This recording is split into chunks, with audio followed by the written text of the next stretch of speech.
Paz y bendiciones a todos los que nos acompañan en este canal. En primer lugar, muchísimas gracias por su colaboración, muchísimas gracias por compartir los mensajes y por comentar.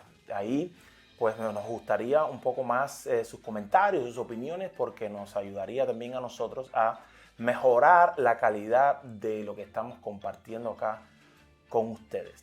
Esta serie que hemos comenzado, que estoy muy emocionado con ella, porque el discipulado es uno de los temas que más apasiona mi corazón en los últimos años.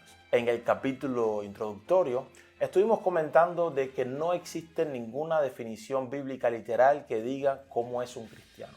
Pero sí tenemos 7 definiciones que salieron de la boca de nuestro Señor Jesucristo de cómo debe ser un discípulo que le sigue, que sigue sus pasos. En otras palabras, ¿qué es lo que Él demanda, exige o declara que necesita tener un discípulo suyo firme en su corazón? Pues bien, vamos a comenzar estudiando hoy la primera de estas descripciones que la encontramos en el Evangelio según Marcos capítulo 8, versículo del 34 al 37. Entonces llamó a la multitud y a sus discípulos. Si alguien quiere ser mi discípulo, les dijo, que se niegue a sí mismo y lleve su cruz y me siga. Porque el que quiera salvar su vida, la perderá. Pero el que pierda su vida por mi causa y por el evangelio, la salvará. ¿De qué sirve ganar el mundo entero si se pierde la vida? ¿O qué se puede dar a cambio de la vida? Según esta primera definición, el Señor deja claramente demostrado que si alguien quiere seguir sus pasos, necesita negarse a sí mismo. De hecho, es una condición básica para el discipulado, porque Él habló en términos de si alguien quiere ser mi discípulo. Sin esta característica, le será imposible al ser humano ser discípulo de Jesucristo. Pero, ¿qué significa tomar la cruz? ¿Acaso es colgarse una cadena con un crucifijo? ¿O poner una pegatina en el auto que tenga una cruz? ¿Qué significa tomar su cruz y me sigue?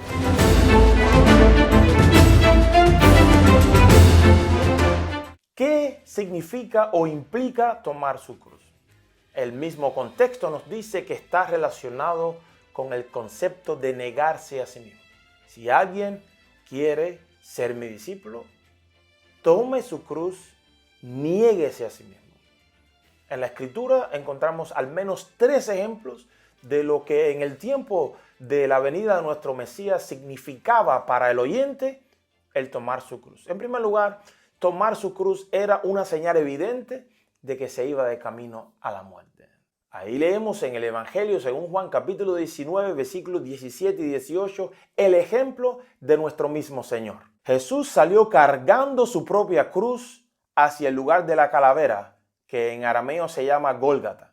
Allí lo crucificaron y con él a otros 2, uno a cada lado y Jesús en medio. En los días en que el Señor dio esta enseñanza, todo el que le escuchó entendió claramente que tomar su cruz era un camino sin regreso atrás. Era destinado a la muerte. Por eso la evidencia aquí es el que no esté dispuesto a negarse a sí mismo, el que no esté dispuesto a negar su propio estilo de vida para seguir el estilo que yo le estoy enseñando, no está apto para ser mi discípulo. Por otro lado, la cruz indicaba hacia la disposición de sufrir a causa de el identificarse con la enseñanza, con el mensaje que el Señor Jesucristo trajo. Él lo dijo ahí en ese versículo que leímos en Marcos, el que se disponga a perder su vida por mi causa y por causa del Evangelio. El Evangelio que en algunos lugares se predica hoy es el Evangelio del VIP, el Evangelio del código del campeón, el Evangelio de que todo te va a salir bien. Esa no es la realidad del discipulado. Jesús dijo que el que no esté dispuesto a tomar su cruz, a negarse a sí mismo, no está apto para ser su discípulo. Una última aplicación. El tomar la cruz indica al estar dispuesto a morir a los deseos de este mundo. Tener la firme convicción de que es digno el Señor de seguirle y de negar a todo lo que para el mundo es normal, todos los placeres que despiertan en nosotros, los deseos de la carne, la estructura, la forma de vida del mundo.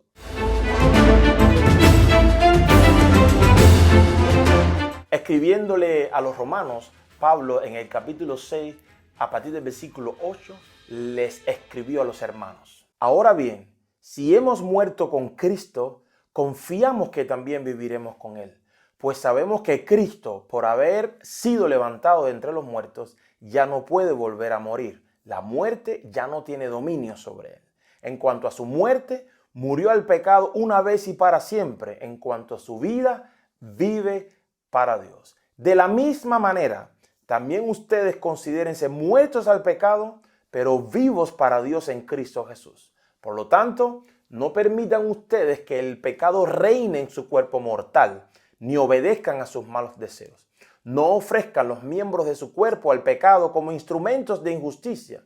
Al contrario, ofrézcanse más bien a Dios como quienes han vuelto de la muerte a la vida, presentando los miembros de su cuerpo como instrumentos de justicia. Así el pecado no tendrá dominio sobre ustedes, porque ya no están bajo la ley, sino bajo la gracia. Pablo, usando el ejemplo del mismo Señor Jesucristo, nos dice que si estamos unidos a Él, si estamos siguiendo sus pisadas, tenemos que asumir la misma actitud. El morir a los deseos de este mundo, el morir a los apetitos de nuestra carne para vivir para Cristo. El discipulado implica dejar de presentar nuestros cuerpos para que sirvan a la injusticia y rendirlos a Dios para que sean instrumentos de justicia. Esta es la clase de discípulos que marca la diferencia en su generación. Esta es la clase de seguidores de Cristo que demuestran claramente con su manera de vivir que están completamente rendidos y concentrados en seguir a su Maestro. Este es el ejemplo del apóstol Pablo cuando le escribió a los Gálatas: ya no vivo yo, sino Cristo vive en mí. Y lo que aún vivo en la carne, lo vivo con la esperanza puesta en el Hijo de Dios que se entregó por mí. Resumiendo, un discípulo de Cristo es alguien que está dispuesto a morir a su propia visión de la vida para vivir como Jesús vivió. Que su poder te ayude y te dé la victoria mientras vamos avanzando hacia la meta. Shalom.